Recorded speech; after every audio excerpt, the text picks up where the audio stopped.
عزیز طلبہ، السلام علیکم ورحمۃ اللہ وبرکاتہ۔ علم بلاغت کی دوسری شاخ علم معانی کا ہم مطالعہ کر رہے ہیں۔ لاسٹ لیکچر میں ہم نے علم معانی کے ایک بڑے موضوع خبر و انشاء کو ڈسکس کیا تھا۔ خبر میں ہم نے خبر کی اغراض اور اس کی اقسام کے بارے میں کچھ عرض کیا تھا، اور اس کے بعد انشاء کی بحث کو ہم نے شروع کیا کہ انشاء کی کتنی قسمیں ہیں اور ہر قسم کیسے کیسے حقیقی اور مجازی معنی پیدا کرتی ہے۔ تو خبر کی بحث میں ہم نے کہا تھا کہ خبر دو قسم پر ہوتی ہے، یا جملہ خبریہ دو قسم کا ہوتا ہے، جملہ اسمیہ جو کہ اسم سے شروع ہو اور جملہ فعلیہ جو کہ فعل سے شروع ہو۔ جملہ اسمیہ کی بنیادی صفت ثبوت ہے، یعنی ایک چیز اپنی کسی حالت پر ثابت ہوتی ہے۔ جیسے ہم نے کہا تھا زید جالس، زید کے لیے جلوس کیا ہے؟ ثابت ہو رہا ہے۔ لیکن کبھی کبھار عارضی طور پہ جملہ اسمیہ میں ایک اور صفت جو کہ ثابت ہو رہی ہوتی ہے وہ استمرار ہے۔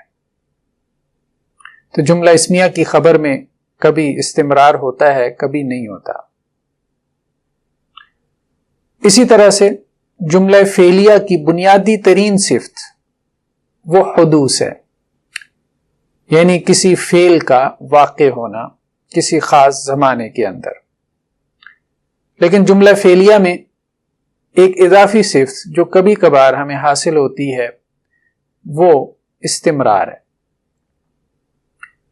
لیکن یہ بات واضح رہے کہ جملہ اسمیہ کے استمرار میں اور جملہ فعلیہ کے استمرار میں فرق ہے۔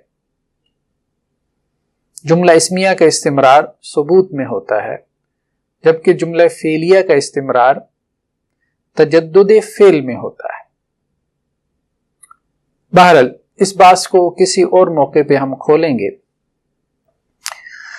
آج جس چیز کو ہم ڈسکس کرنے جا رہے ہیں وہ ہے انشاء کی چوتھی قسم۔ لاسٹ لیکچر میں ہم نے انشاء کی 3 قسموں کو ڈسکس کیا تھا: امر، نہی اور استفہام۔ اب ہم انشاء کی اگلی 3 قسموں کو ڈسکس کرنے جا رہے ہیں کہ جن کے اندر طلب پائی جاتی ہے۔ پہلی 3 قسموں میں بھی طلب پائی جاتی تھی، یعنی امر میں بھی، نہی میں بھی، استفہام میں بھی، اور اگلی جو 3 قسمیں آج ہم ڈسکس کرنے جا رہے ہیں ان میں بھی طلب کا مفہوم موجود ہے۔ جیسا کہ تمنی۔ تمنی کسے کہتے ہیں؟ تمنا سے، آرزو سے، خواہش سے۔ لیکن ٹیکنیکلی اس کو جو ڈیفائن کیا جاتا ہے وہ یہ کہ محال یعنی امپاسبل اس کی تمنا کرنا، یا شبیہ بالمحال۔ شبیہ بالمحال سے مراد یہ ہے کہ جو محال تو نہ ہو لیکن محال کے قریب قریب ہو۔ اب یوں کہہ لیں نیئر ٹو امپاسبل ہو، اس کی تمنا کرنا، اس کی آرزو کرنا، اس کی طلب کرنا۔ تو محال یا شبیہ بالمحال کی طلب کو تمنا کہتے ہیں۔ یہ اس کی فنی تعریف کی جاتی ہے۔ اب آپ اسکرین پہ دیکھیں، جیسے قرآن مجید کی 2 آیات آپ کے سامنے پیش کی گئی ہیں۔ وَيَوْمَ يَعْضُ الظَّالِمُ عَلَى يَدَيْهِ يَقُولُ يَا لَيْتَنِي اتَّخَذْتُ مَعَ الرَّسُولِ سَبِيلًا۔ اور جس دن ظالم کاٹے گا اپنے دونوں ہاتھ، یعنی اپنے ہاتھوں کو چبائے گا اور کہے گا یا لیتنی، اے کاش کہ میں، اتخذت مع الرسول سبیلا، رسول کے ساتھ رستہ پکڑ لیتا، کاش کہ میں رسول کا رستہ اختیار کر لیتا، کاش کہ دنیا میں میں رسول کے رستے پہ ہوتا، یا ان لوگوں میں سے ہوتا جو رسول صلی اللہ علیہ وسلم کے رستے پہ چلتے ہیں۔ تو یہ قیامت والے دن جو ظالم ہے یہ تمنا کرے گا، یہ خواہش کرے گا۔ اب اس دنیا میں تو خیر رسول یا رسولوں کے رستوں کا مذاق اڑایا جاتا ہے، لوگ ٹھٹا اڑاتے ہیں. سوشل میڈیا پہ آپ دیکھیں آئے روز ایسے ایسے لوگ کمنٹ پاس کر رہے ہوتے ہیں سنت کے حوالے سے، رسول کے رستے کے حوالے سے. رسول کا رستہ کیا ہے؟ سنت کا رستہ ہے. لیکن قیامت والے دن ظالم کا معاملہ کیا ہوگا کہ وہ یہ تمنا اور آرزو کرے گا. اب یہ اس کی جو تمنا ہے وہ کیا ہے؟ ظاہری بات ہے کہ یہ محال کی تمنا، امپاسبل ہے کہ اب دنیا میں تو واپس جا نہیں سکتا، ماضی میں تو جا نہیں سکتا، اب ٹائم ٹریولنگ تو ممکن نہیں ہے کہ ماضی میں چلا جائے اور رسول کی اطاعت کے مطابق زندگی گزار کے آ جائے. تو یہ محال کی تمنا کر رہا ہے. نیکسٹ آیت کیا ہے کہ یا لیت لنا مثل ما اوتی قارون. یہ کس نے کہا تھا؟ یہ بنی اسرائیل نے کہا تھا اے کاش کہ ہمارے لیے بھی ہوتا اس کی مانند ما اوتی قارون، جو دیا گیا قارون کو. اب قارون جو ہے اس کے پاس جو خزانہ تھا، ویسے تو قرآن نے بھی کہا کہ بہت بڑا خزانہ تھا اس کے پاس، کہ اس کی کنیاں جو ہے وہ اتنی بھاری تھیں، اس خزانے کی کنیاں، کہ ان کو اٹھانے کے لیے نوجوانوں کی ایک جماعت چاہیے. ما ان مفاتحہ لتنوء بالعصبۃ اولی القوہ.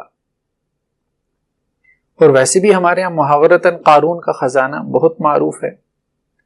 تو اب انہوں نے تمنا کی، بنی اسرائیل میں سے کچھ لوگوں نے، کہ ہمارے پاس بھی قارون جیسا خزانہ ہوتا.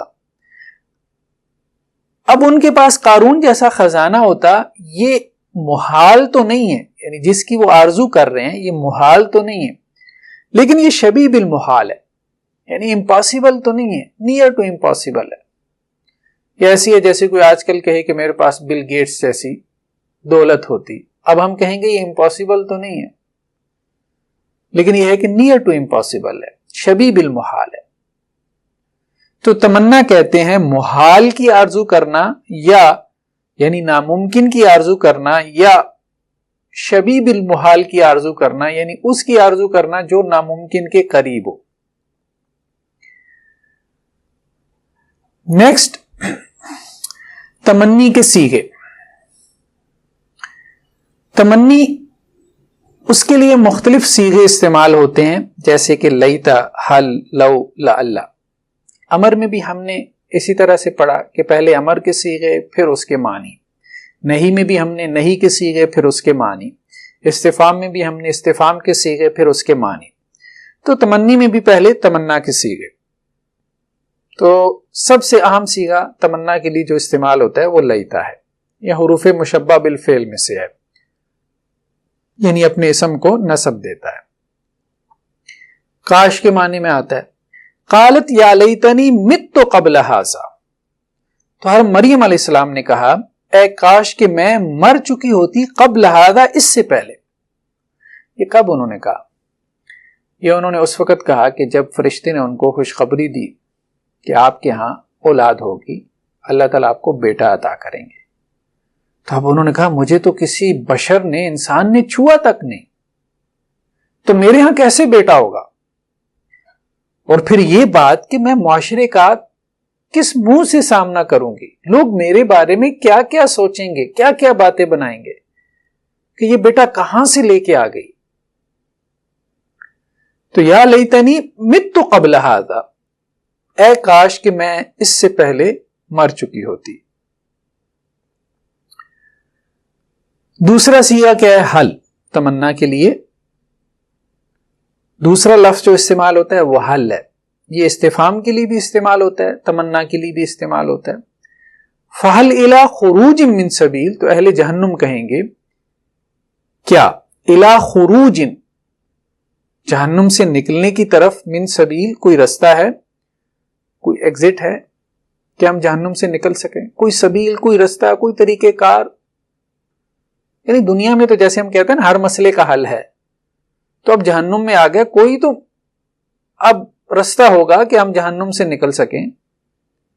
تو وہ اس تمنا کا اظہار کریں گے. ظاہری بات ہے یہ جو ان کی تمنا ہے یہ کیا ہے؟ یہ محال ہے، امپاسبل ہے، ناممکن ہے. نیکسٹ کیا ہے؟ لو. جیسا کہ قرآن مجید میں اللہ سبحانہ و تعالی اس شخص کو مخاطب کرتے ہوئے کہتے ہیں جو جہنم کا ایندھن بننے جا رہا ہے، او تقول حین تر العذاب لو ان لی کرا، اے کاش کہ میرے لیے لوٹ جانا ہوتا، یعنی دنیا میں مجھے دوبارہ واپس بھیج دیا جاتا۔ اب ظاہری بات ہے دنیا میں آنے کی اس کی جو تمنا ہے وہ پوری ہونے والی نہیں ہے کہ وہ کہے کہ دوبارہ مجھے دنیا میں امتحان کے لیے بھیج دیا جائے اور مجھے ایک چانس اور دے دیا جائے، تو یہ ممکن نہیں ہے، محال کی تمنا ہے۔ نیکسٹ کیا ہے؟ لعل، کہ فرعون نے کہا یا حامان ابن لی صرحا، اے حامان میرے لیے ایک محل بناؤ، صرح محل، لعلی ابلغ الاسباب، شاید کہ میں رستوں کو پہنچ پاؤں، سبب کی جمع اسباب، رستے، یہاں رستوں سے مراد کیا ہے؟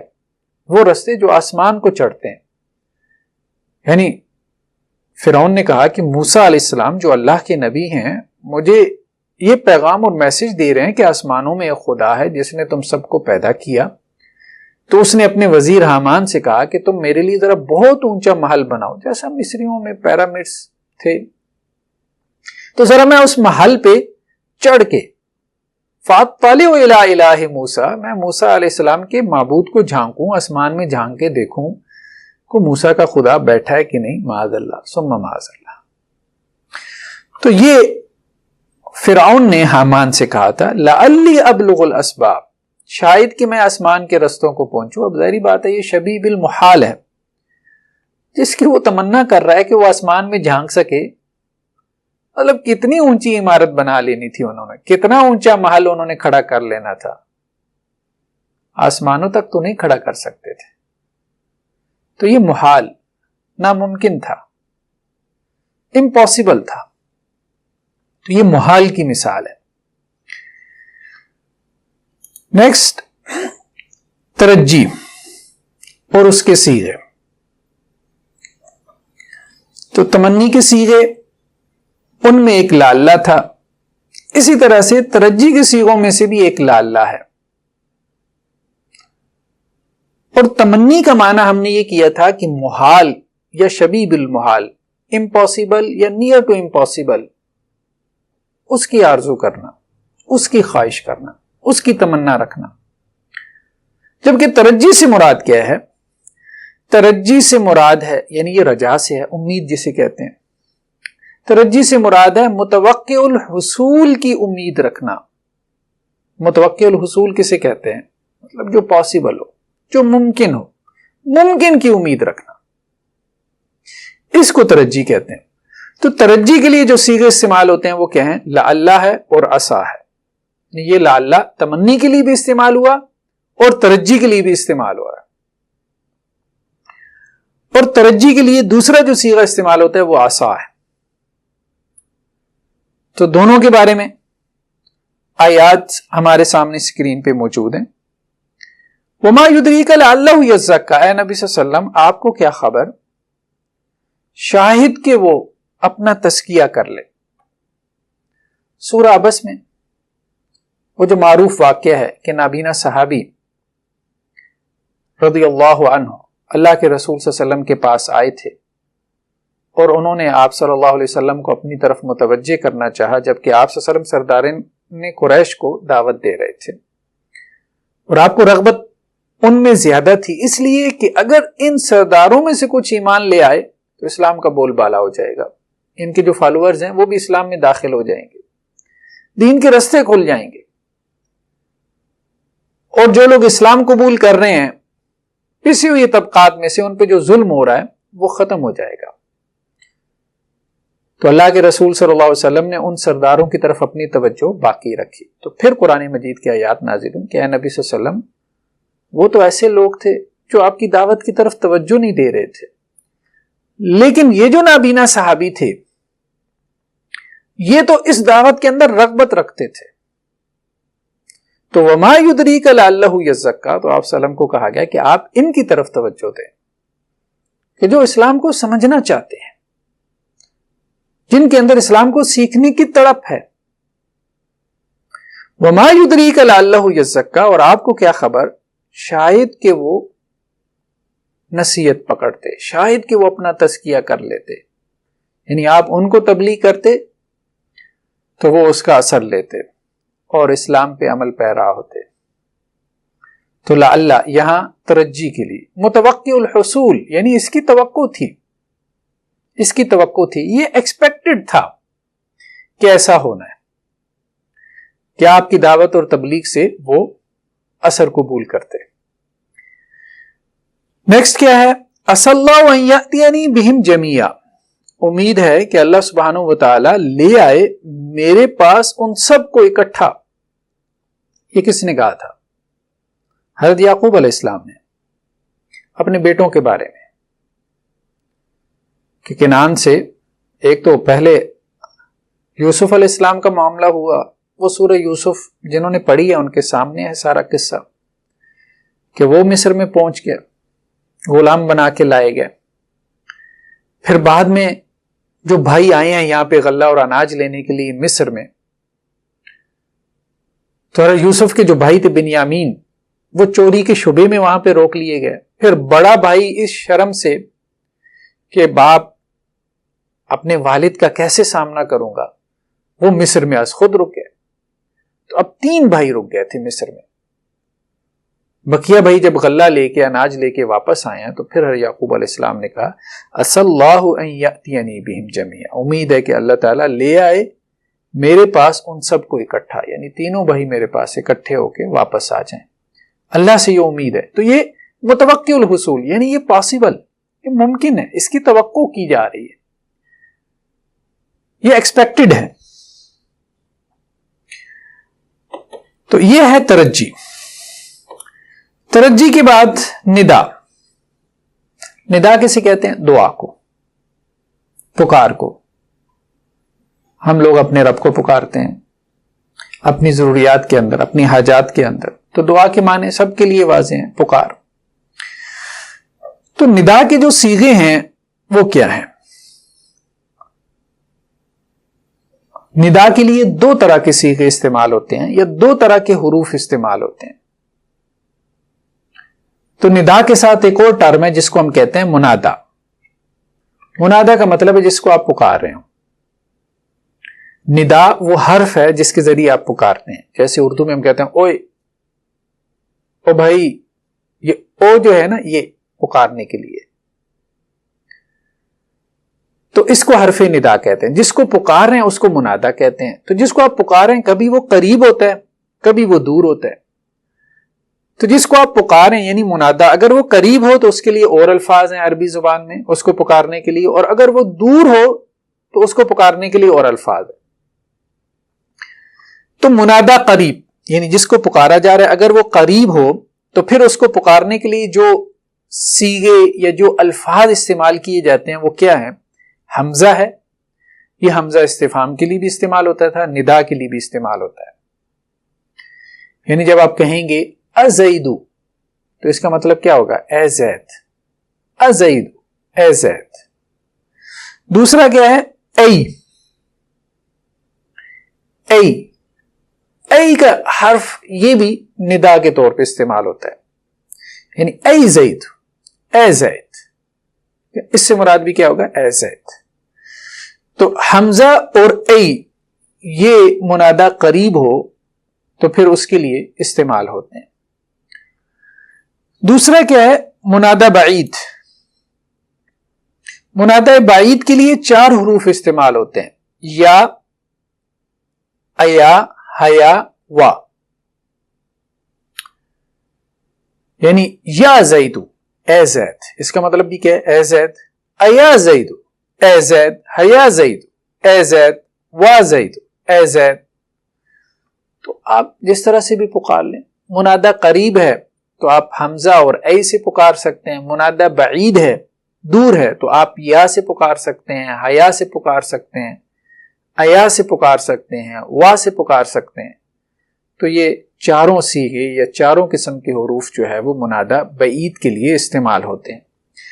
اب قرآن میں ان کی مثالیں، جیسے قرآن میں تو عام طور پہ یا استعمال ہوا ہے، عام طور پہ یا استعمال ہوا. یہ منادا بعید کے لیے استعمال ہوتا ہے یا، لیکن بعض اوقات یہ منادا قریب کے لیے بھی استعمال ہو جاتا ہے.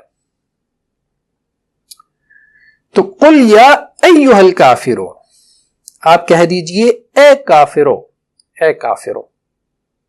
یعنی منادہ جو ہے وہ اگر معرف باللام ہو، اس کے شروع میں الف لام ہو تو پھر یا ایھا استعمال ہوتا ہے، لیکن اگر وہ معرف باللام نہ ہو تو پھر صرف یا استعمال ہوتا ہے. جیسے وقال الرسول یا ربی، اور کہا رسول نے اے میرے رب. اب یہاں رب پہ الف لام نہیں ہے تو صرف یا آیا ہے. رب کو پکارا جا رہا ہے نا، تو رب پہ الف لام نہیں ہے اس لیے یا آیا ہے. لیکن اگر الف لام ہوتا ہے تو پھر آتا ہے یا ایھا الرب. جیسے الکافرون میں کیا آیا؟ یا ایھا. تو یا اور یا ایھا دونوں کا معنی سیم ہے، دونوں کا معنی سیم ہے. بس فرق صرف یہ ہے کہ یا جو ہے اس کے بعد وہ اسم ہوتا ہے کہ جس پہ الف لام نہ ہو، جیسے یا زیدو، اور یا ایھا کے بعد وہ اسم ہوتا ہے کہ جس پہ الف لام ہو، جیسے یا ایھا المسلم، اے مسلمان. قرآن مجید کے اندر یا کا حرف استعمال ہوا ہے، منادہ قریب ہو یا بعید ہو، کیونکہ اس میں بہت زیادہ بلاغت ہے. بعض اوقات منادہ قریب ہوتا ہے لیکن اس کے لیے یا کا حرف استعمال کیا جاتا ہے منادہ قریب کے لیے. اب یا کا حرف تو منادہ بعید کے لیے وضع ہوا ہے یا اہل زبان نے استعمال کیا ہے، لیکن قریب کے لیے کیوں استعمال کیا جاتا ہے؟ کیونکہ قریب میں جو شخص ہے وہ یا تو گھٹیا ہے تو اس کے لیے یا کا لفظ استعمال کیا جاتا ہے، یا اس کا مقام اور مرتبہ اتنا بلند ہے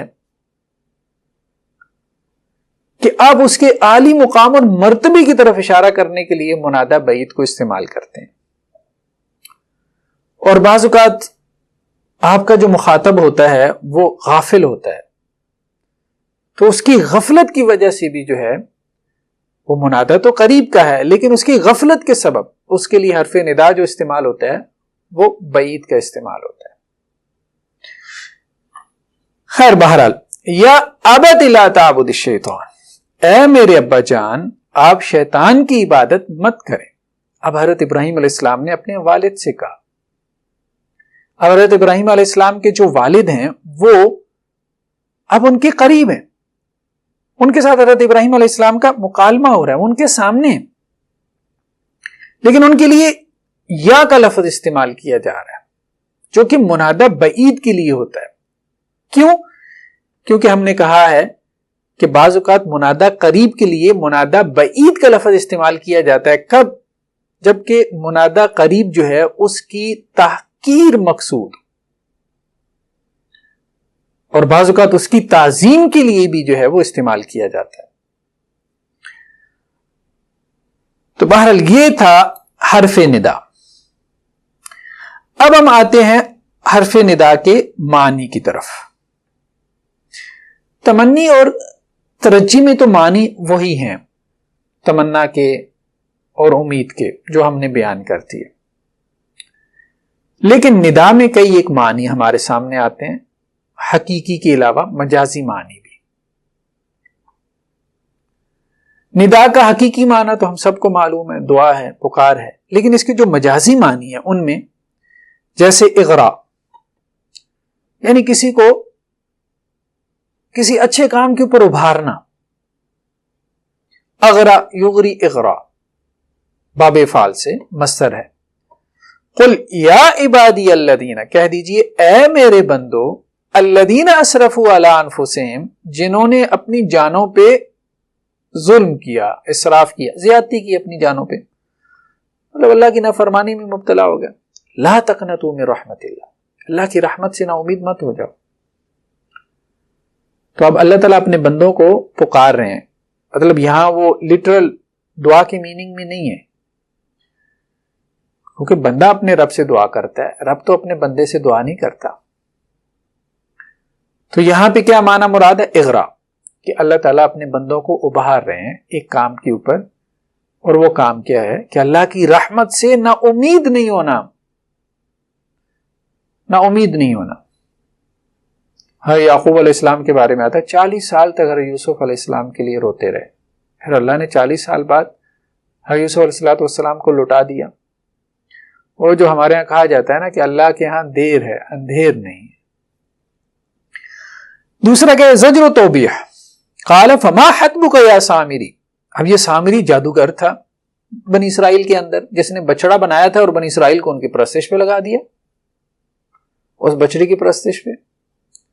حضرت موسیٰ علیہ السلام کو معلوم ہوا، وہ کوہ طور سے واپس آئے تو انہوں نے سامری کو پھر ڈانٹا اور اس سے پوچھا فما حتبک، کیا تیرا معاملہ ہے یا سامری، اے سامری تیرا کیا معاملہ ہے؟ تو یہاں یہ زجر و توبیح کے معاملے میں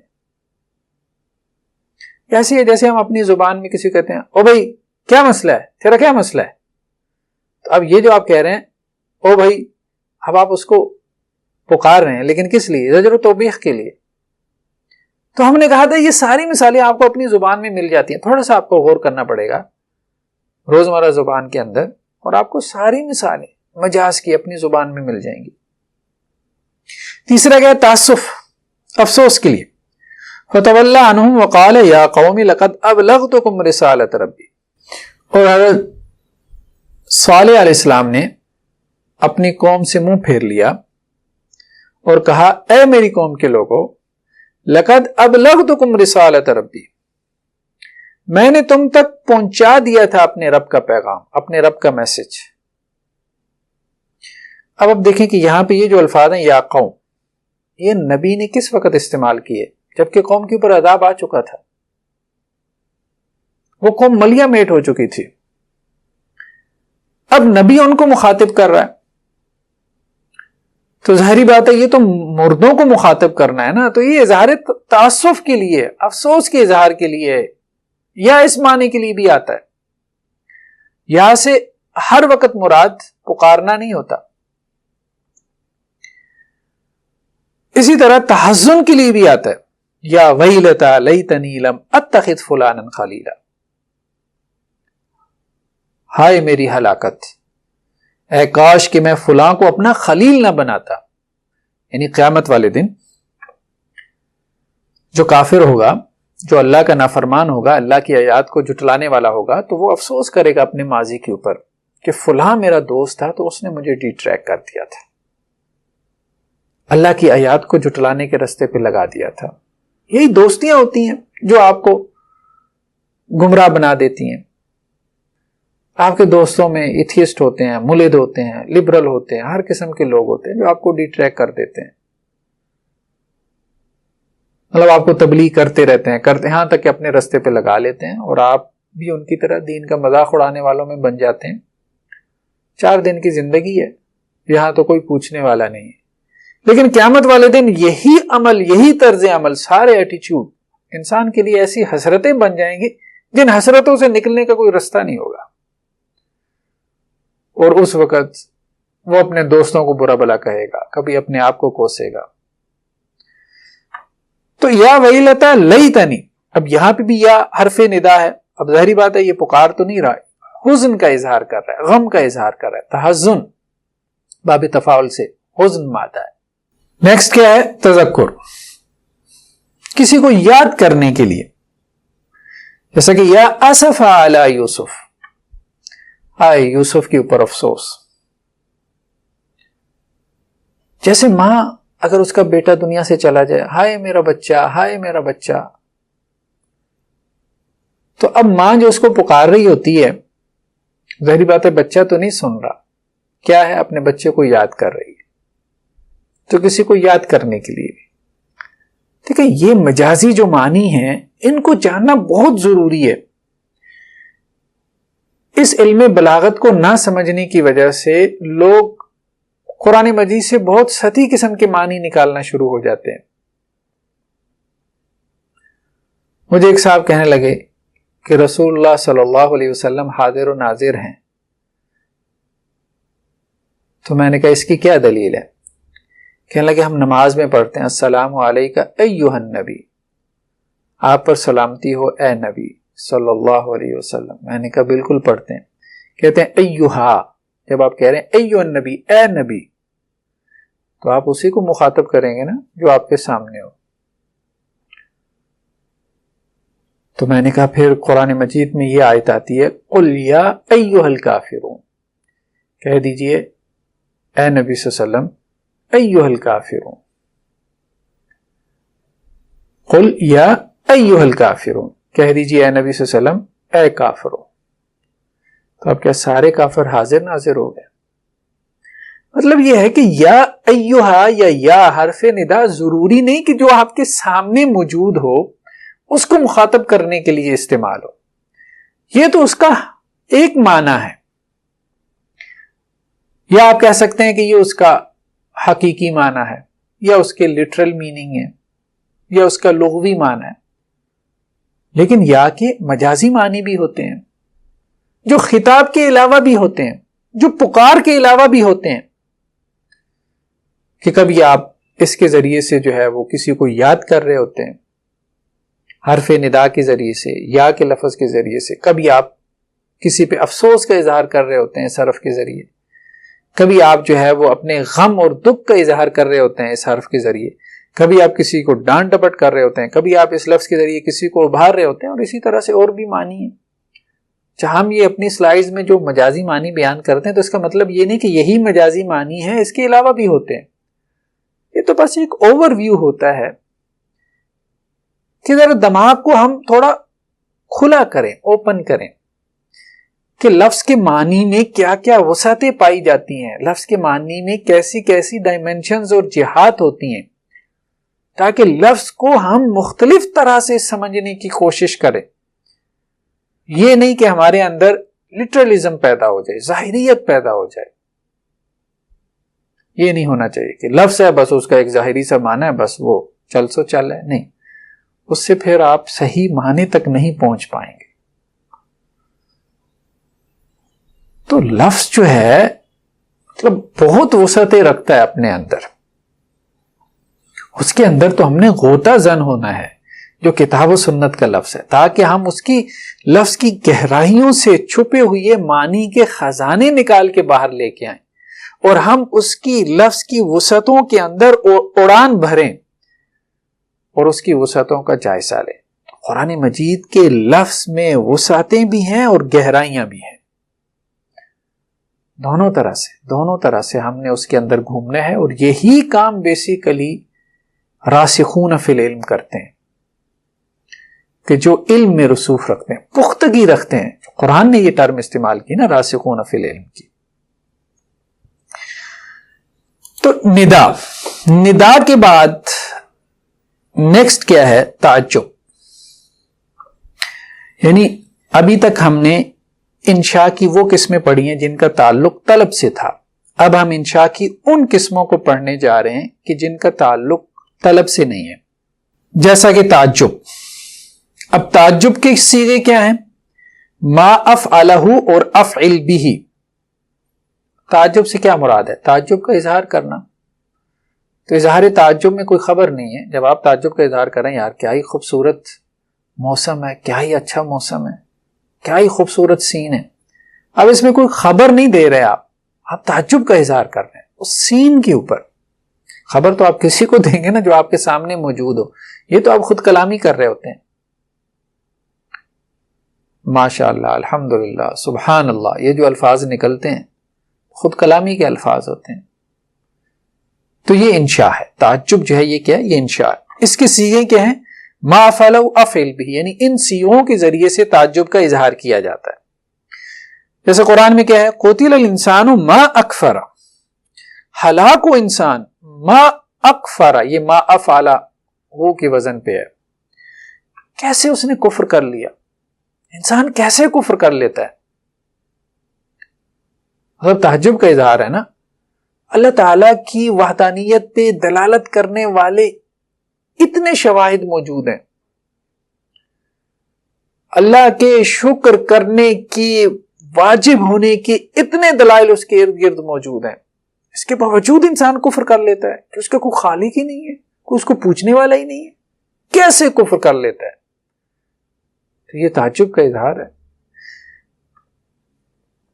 اسمع بہم وابصر، یعنی قیامت والے دن جب یہ لوگ اللہ کے سامنے پیش ہوں گے، کیا ہی خوب ہوگا ان کا سننا اور کیا ہی خوب ہوگا ان کا دیکھنا۔ اسمع بہم، یہ افعل بھی کے وزن پہ ہے، بھی میں تو ہی آگے ضمیر ہے تو وہ بہم بھی ہو سکتی ہے، تو کیا ہی خوب ان کا سننا ہوگا اور کیا ہی خوب ان کا دیکھنا ہوگا. یعنی اس دن ان کی سماعتیں اور ان کی بصارتیں کھلی کی کھلی رہ جائیں گی, سب کچھ ان کے سامنے آ جائے گا. نیکسٹ کیا ہے؟ قسم. اب قسم بھی جو ہے یہ انشاء ہے, یعنی قسم بھی خبر نہیں ہے, انشاء ہے. کیوں؟ دیکھیں قسم میں اگلا آپ سے مطالبہ کرتا ہے کہ آپ جو ہے وہ اپنی بات کو ثابت کریں. تو آپ اپنی بات کو ثابت کرنے کے لیے کلام میں زور پیدا کرتے ہیں اور اس کے لیے آپ اللہ کا نام لیتے ہیں. جیسے قرآن میں کیا ہے؟ تاللہ, اللہ کی قسم, لتسألن عما کنتم تفترون. تو یہ اللہ کی قسم, یہ بات اللہ کی قسم. تو اللہ کی قسم جو ہے یہ انشاء ہے. اللہ کی قسم کیا ہے؟ انشاء ہے. آگے جو بات ہو رہی ہے وہ تو ظاہری بات ہے, خبر ہے. لتسألن عما کنتم تفترون, لازماً تم سے سوال ہوگا اس کے بارے میں جو تم جھوٹ گھڑتے تھے. نیکسٹ کیا ہے؟ عقود. عقود عقد سے ہے, کانٹریکٹ. جیسے بے و شرع کا کانٹریکٹ ہوتا ہے, یعنی سیل اینڈ پرچیز کا, خرید و فروخت ہو رہی ہے, ایک کانٹریکٹ ہے. عقد نکاح جسے ہم کہتے ہیں, میرج کانٹریکٹ ہے. تو بہت سے کانٹریکٹ, تو عقود سب کانٹریکٹ اس میں آ جاتے ہیں. تو عقود کے جو صیغے ہیں یہ سب بھی کہیں یہ انشاء ہے. ٹھیک ہے نا. عقد کیا ہے؟ یہ انشاء ہے, یہ خبر نہیں ہے. ٹھیک ہے. میں نے خریدا, میں نے بیچا. ایک بات تو یہ ہے نا کہ آپ یہ کہتے ہیں کہ جی میں نے فلاں چیز خریدی, میں نے فلاں چیز بیچ دی, یہ تو خبر ہے. لیکن جب آپ اس کو خرید رہے ہیں, آپ اس کو بیچ رہے ہیں, تو اس وقت وہ کانٹریکٹ ہو رہا ہے ٹو پارٹیز کے درمیان, اے اینڈ بی کے درمیان. اس وقت وہ انشاء ہے کہ ہم خرید رہے ہیں, ہم بیچ رہے ہیں. اب اس کو آسان الفاظ میں یوں سمجھے, ایک ہے طلاق کی خبر دینا کہ میں نے اپنی بیوی کو طلاق دے دی تھی, یعنی کل دی تھی, مہینہ پہلے دی تھی, یہ خبر ہے.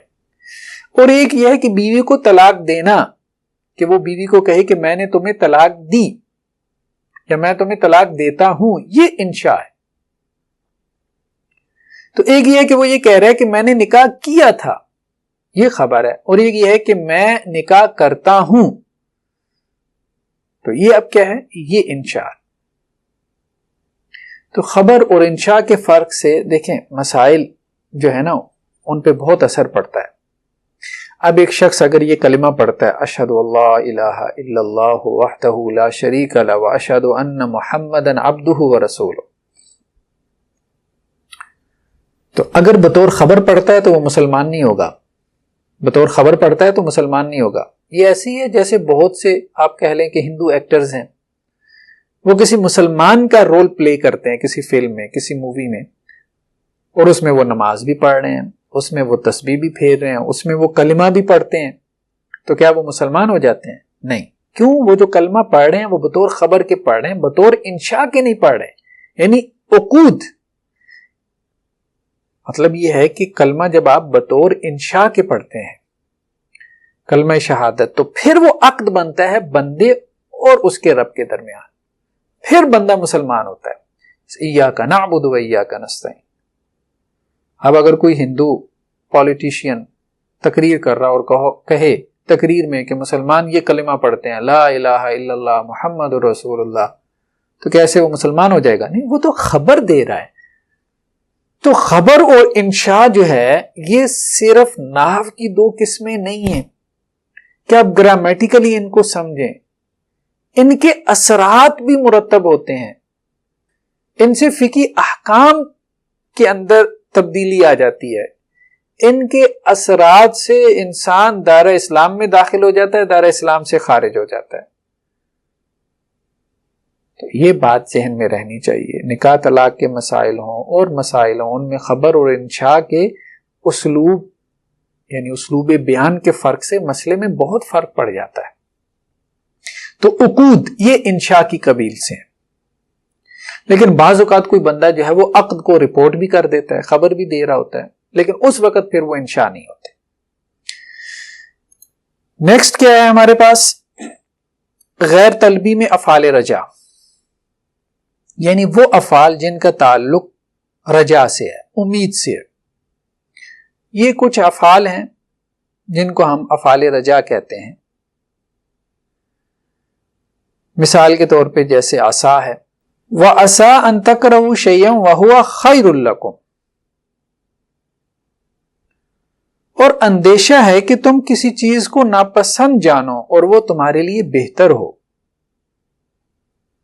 ٹھیک ہے، تو یہ اندیشے کا جو مفہوم ہے یہ افعال رجا سے پیدا ہوا. ٹھیک ہے، یعنی رجا ہم نے کہا تھا نا، متوقع الحصول، ایک چیز جو کہ ایکسپیکٹڈ ہے، اس کو ہم کہتے ہیں کہ جی یہ رجا ہے، جس کا امکان ہے. تو وَعَسَىٰ أَن تَكْرَهُوا شَيْئًا، ہو سکتا ہے یا اندیشہ ہے کہ تم کسی چیز کو ناپسند جانو اور وہ تمہارے لیے بہتر ہو. یہ اللہ تعالیٰ جہاد کے کانٹیکس میں بات کر رہے ہیں مسلمانوں سے، کہ ہو سکتا ہے تم اس کو ناپسند جانو کہ اس میں جان جاتی ہے، لیکن وہ تمہارے لیے بہتر ہو دنیا اور آخرت کے اعتبار سے، کہ دنیا میں جو ہے وہ اللہ کے دین کا غلبہ ہو اور امن قائم ہو، عدل کا بول بالا ہو، ظلم کا خاتمہ ہو، اور آخرت میں تمہیں اللہ کے ہاں جو ہے وہ جنت الفردوس کے درجات ملے. نیکسٹ کیا ہے؟ افعال مدح و ذم، یعنی وہ افعال جو مدح کے لیے استعمال ہو یا مذمت کے لیے. تو یہ دو قسم کے افعال ہیں. کچھ ایسے ہیں جو مدح کے لیے یعنی کسی کی تعریف کرنے کے لیے استعمال ہوتے ہیں، اور کچھ افعال ایسے ہیں جو کسی کی مذمت کے لیے استعمال ہوتے ہیں. تو تعریف ہو یا مذمت ہو، یہ بھی انشاء کی قبیل سے ہے. تعریف اور مذمت جو ہے یہ خبر نہیں ہے، یعنی آپ کسی کی تعریف کر رہے ہیں تو آپ خبر نہیں دے رہے، اس کو خبر نہیں دے رہے، آپ اس کی تعریف پیدا کر رہے ہیں، اس کی تخلیق ہو رہی ہے. جو آپ اس کی پریز کر رہے ہیں، آپ اس کو کریٹ کر رہے ہیں. اور اسی طرح جب آپ کسی کی مذمت کر رہے ہیں تو یہ مذمت کی بھی تخلیق ہو رہی ہے. جیسے شاعر آپس میں ایک دوسرے کی حجب کرتے تھے، تو اب وہ ظاہری بات ہے کہ وہ ان کا کلام تھا جس کی وہ پیدائش کرتے تھے، وہ شاعری تھی جس کی وہ تخلیق کرتے تھے. تو افعال مدح و ذم، سلام علیکم بما صبرتم، سلامتی ہو تم پہ بسبب اس کے جو تم نے صبر کیا. قیامت والے دن اللہ کے بندوں سے کہا جائے گا کہ دنیا میں جو تم صبر کر کے آئے ہو اس کے بدلے تم پہ سلامتی ہو. فنعم عقبی الدار، تو کیا ہی خوب ہے یہ آخرت کا گھر، مزے عیاشی، کیا خوبصورت گھر ہے. آخرت کے گھر کی جو ہے وہ تعریف کی جا رہی ہے، جنت کے گھر کی تعریف کی جا رہی ہے، اس کی خوبصورتی بیان کی جا رہی ہے. فبئس مثوى المتکبرین، نیکسٹ آیت کیا ہے کہ بس بہت ہی برا ہے تکبر کرنے والوں کا ٹھکانہ. تکبر کرنے والوں کا ٹھکانہ بہت برا ہوگا، بہت برا ہوگا، یعنی اس کی مذمت کی جا رہی ہے. تو افعال مدح و ذم یعنی وہ افعال جو مدح یا مذمت کے لیے، تعریف یا مذمت کے لیے استعمال ہو، کسی کی برائی بیان کرنے کے لیے استعمال ہو. نیکسٹ کیا ہے؟ ربا. ربا یا روبا، یعنی ربا شد کے ساتھ بھی استعمال ہو جاتا ہے اور روبا بغیر شد کی بھی استعمال ہو جاتا ہے. قرآن میں یہ بغیر شد کے استعمال ہوا ہے، روبا ما یود الذین کفروا. تو یہ دو معنی میں آتا ہے، تقلیل اور تکثیر. یعنی تقلیل کہتے ہیں تھوڑی چیز کو بیان کرنے کے لیے، اور تکثیر کہتے ہیں زیادہ چیز کو بیان کرنے کے لیے. تو روبا ما یود الذین کفروا لو کانوا مسلمین، بعض اوقات یا یوں بھی کیا جا سکتا ہے ترجمہ، اکثر اوقات خواہش کا اظہار کریں گے وہ لوگ جنہوں نے کفر کیا، یا چاہیں گے وہ لوگ جنہوں نے کفر کیا، لو کانوا مسلمین، کاش کہ وہ مسلمان ہوتے. تو یہ بھی انشاء ہے. کم خبریہ، وہ کم جو ہے تو خبر کے معنی میں، لیکن بیسیکلی یہ جو خبریہ ہے، کم خبریہ، اس میں انشاء ہے. لیکن بعض جو لغت کے ماہرین ہیں انہوں نے اس کو انشاء کے اندر شامل نہیں بھی کیا. تو کچھ چیزیں ایسی ہیں کہ جن میں اختلاف بھی ہے، لیکن بہرحال اوورآل ہم ان کو علم کے لیے ڈسکس کر لیتے ہیں، اختلافی چیزوں کو بھی ڈسکس کر لیتے ہیں. تو کم خبریہ، وہ کم جو خبر کے معنی میں ہو. تو اس کو بھی بعض نحویین نے یا بعض بلغاء نے، اہل بلاغت نے انشاء میں شامل کیا ہے. کم من فئۃ قلیلۃ غلبت فئۃ کثیرۃ باذن اللہ، کتنی ہی مرتبہ کوئی چھوٹی جماعت غالب آ گئی کسی بڑی جماعت پہ اللہ کے حکم سے. تو یہ کم خبریہ، تو وہ کہتے ہیں یہ انشاء کے معنی میں ہے. یہ خبر کے معنی میں نہیں، یعنی یہاں خبر نہیں دی جا رہی، یہ انشاء ہے۔ تو بہرحال لیکن اس میں اختلاف ہو سکتا ہے، ہم نے کہا کہ یہ خبر ہے یا انشاء ہے، لیکن ایک پوائنٹ آف ویو تھا جس کو ہم نے جو ہے وہ یہاں پہ ڈسکس کر لیا۔ تو یہ تھا انشاء کی قسمیں، یعنی ہم نے پہلے خبر کو ڈسکس کیا، پھر اس کے بعد جو ہے وہ ہم نے انشاء کو ڈسکس کیا۔ تو خبر میں ہم نے جملہ اسمیہ اور جملہ فعلیہ کو ڈسکس کیا، اور انشاء میں ہم نے امر، نہی، استفہام، تمنی، ترجی، ندا، پھر اس کے بعد قسم آ گئی، عقود آ گیا، پھر کچھ ایسی چیزیں آ گئیں کہ جن کے بارے میں اختلاف بھی ہے، جیسے ربا یا روبا یا فعل مدحزم، اور اسی طرح سے کم خبریہ، افعال رجا وغیرہ، یا ان کے بارے میں کچھ تفصیلات ہیں۔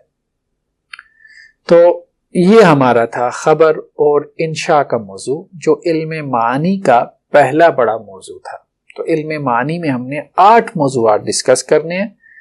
تو نیکسٹ لیکچر میں ہم انشاءاللہ سے اگلے موضوع کو ڈسکس کریں گے، جو کہ ہے تعریف اور تنکیر، یعنی معرفہ اور نکرہ کس طرح سے معنی پر اثر انداز ہوتے ہیں۔ تو اس وقت تک کے لیے اللہ حافظ۔